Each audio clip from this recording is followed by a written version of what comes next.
Bonsoir à toutes et à tous, donc chronique numéro 229. Et dans cette chronique, comme vous pouvez le constater, je vais traiter du phénomène des virus et plus particulièrement du Covid-19.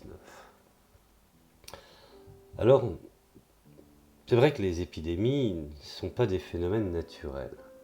Il faut, je dirais, plutôt les considérer comme des phénomènes socio-historiques relativement récents.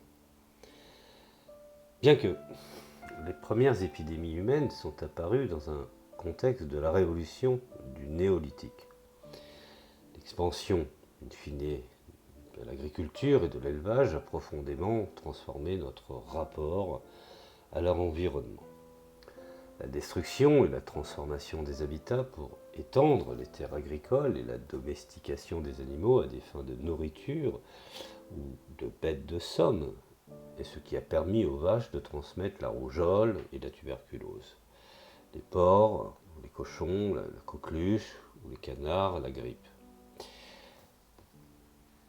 faut savoir que les premières sociétés urbaines, le développement du commerce, l'esclavage et les guerres entre les empires ont créé des conditions pour que les premières maladies infectieuses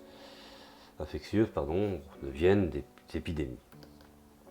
Alors le plus souvent, je dirais, on associe le Moyen-Âge à la peste bubonique, la peste noire, la grande épidémie qui a touché l'Eurasie au milieu du XIVe siècle, a été la pandémie la plus dévastatrice de l'histoire de l'humanité, tuant 30 à 60% de la population européenne. Introduit bien entendu par les marins, il est entré en Europe depuis l'Asie, par les routes commerciales collectées dans les ports tels que Messine, et les conditions sociales et démographiques des cités médiévales ont fait le reste. Alors en l'absence d'une explication convaincante des causes du fléau, l'ignorance de l'époque a servi à répandre une autre des pandémies récurrentes dans l'histoire de l'humanité, la nécessité effectivement de trouver un bouc émissaire pour ses propres maux. À cette occasion, ce sont les Juifs qui ont été accusés d'avoir empoisonné les puits qui approvisionnaient en eau les populations. Enfin, l'expansion coloniale des empires européens a provoqué des vagues pandémiques de nouvelles maladies qui ont dévasté le monde, la variole avec l'aide précieuse des encomiendas, qui a anéanti une partie de la population indigène du Nouveau Monde. Au Congo, l'antivirus porté par les singes s'est propagé à la même vitesse que le colon belge se sont précipités pour piller les ressources naturelles de ce vaste territoire, considéré comme le domaine privé de Léopold II, souvenez-vous. On avait un État qui appartenait à un seul homme, qui n'était même pas propriété de la Belgique. Moi, je vous invite à vous renseigner, puisque Léopold a eu cette belle phrase en disant « Nous leur avons donné la Bible et en échange ils nous ont donné leur terre ». Alors l'antivirus macaque, donc de ce singe, allait poursuivre son propre développement historique jusqu'à ce qu'il devienne le virus de l'immunité, ce qu'on appelle l'immunodéficience humaine, le fameux VIH associé au sida. Au Bengale, l'Empire britannique a entrepris de transformer l'immense zone humide des Sundarbans, la plus grande mangrove du monde, située dans le delta où se rejoignent les fleuves Gange, Brahmapoutre, Meghna et en rizière. Donc la prolifération des maladies infectieuses a entravé les plans de l'administration coloniale. Alors l'histoire à ce stade serait aussi longue que les atrocités commises à l'époque coloniale.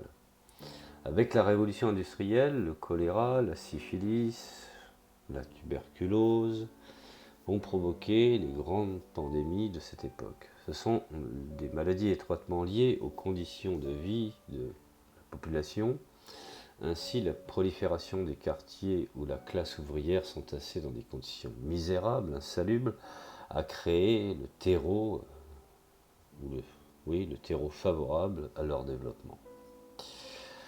Alors on en arrive au Covid-19, la pandémie de l'ère du capitalisme mondial. Chaque pandémie, je dirais, est fille de son temps. Le Covid-19, première grande pandémie, certains l'appellent la Covid ou le Covid, bon bref, première grande pandémie mondiale, stricto sensu, a été possible grâce à la conjonction de deux événements étroitement liés. Premièrement, la pression que les êtres humains exercent sur tous les écosystèmes, et deuxièmement, la mondialisation. Bien que cette pandémie ait généralement été considérée en termes exclusivement sanitaires, elle a pour toile de fond la crise écosociale causée par le capitalisme mondial. Et cela, bien entendu, nos chers oligarques le savent et font tout pour effectivement d'éviter qu'on fasse le lien. Alors la pression humaine sur les écosystèmes érode la biodiversité et les équilibres protecteurs qu'il offre contre les agents pathogènes. La communauté scientifique ne se lasse pas de souligner les risques posés par la perte de la biodiversité dans la propagation des maladies infectieuses. Les virus sont isolés de nous naturellement grâce aux écosystèmes. Ceux-ci constituent de véritables espaces tampons contre la virulence des pathogènes. Maintenant que le virus du Nil est à nouveau discuté, les experts soulignent que les zones avec la plus grande diversité d'oiseaux présentent des taux d'infection plus faibles, car les moustiques, qui servent de vecteurs d'infection, ont moins de chances de trouver l'hôte dans ce cas convenable. Un couvert végétal sain qui abrite une grande variété d'espèces animales protège l'homme de la transmission des maladies par les moustiques, car ceux-ci se diluent dans l'environnement. Il a, je dirais ma foi, été établi qu'il existe une relation entre l'avènement d'épidémies et la déforestation. Des études menées sur, par exemple, le virus Ebola montrent que ce virus, dont l'origine a été localisée chez plusieurs espèces de chauves-souris, apparaît dans les zones d'Afrique centrale et de l'Ouest et les plus touchées, bien entendu, par la déforestation. Le défrichement des forêts signifie que les espèces de chauves-souris qui habitaient doivent désormais se percher sur des arbres dans des habitats occupés par l'homme, augmentant ainsi, in fine, la probabilité d'interaction et de transmission. Alors, cependant, je dirais, les zones tampons écologiques sont érodées à un rythme sans précédent. L'intervention humaine est très intense sur Terre et simplifie, non seulement elle l'amplifie, mais elle simplifie la nature. L'approbation humaine de la biomasse terrestre et la destruction de l'intégralité, des écosystèmes qu'elle entraîne sont sans précédent dans l'histoire. Un exemple de ceci est que la biomasse totale des vertèbres terrestres, la majorité est du bétail, à raison de 59%, ou des humains, à raison de 36%. Et seulement 5% est composé d'animaux sauvages, autres mammifères, oiseaux, reptiles ou amphibiens.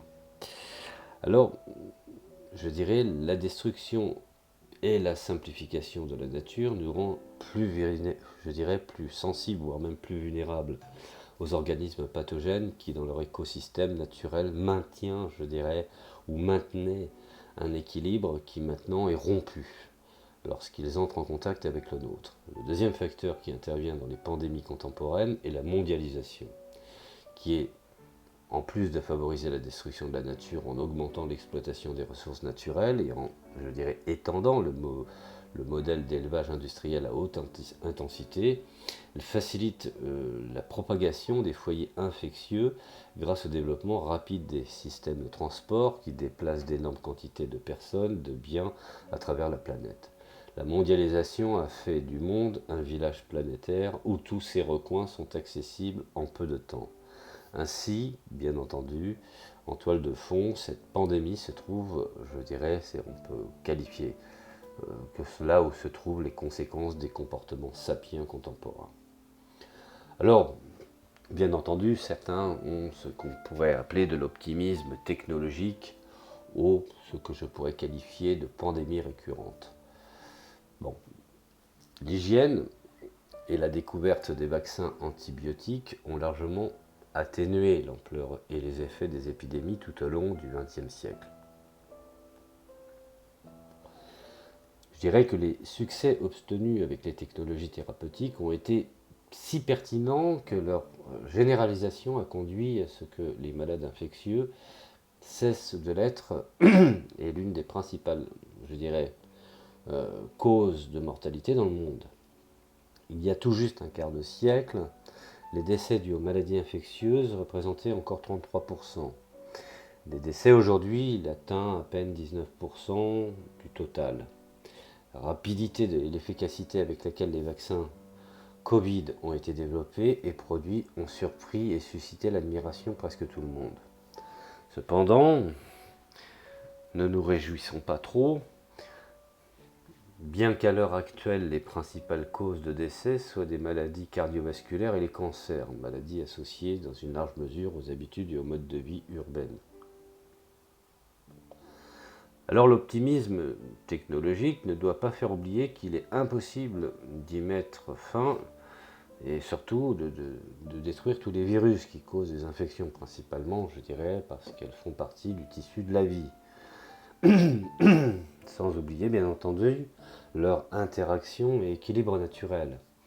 Sa disparition complète équivaudrait à la disparition de la vie elle-même, entendu comme l'intrigue dans laquelle se développe l'existence concrète de tout individu.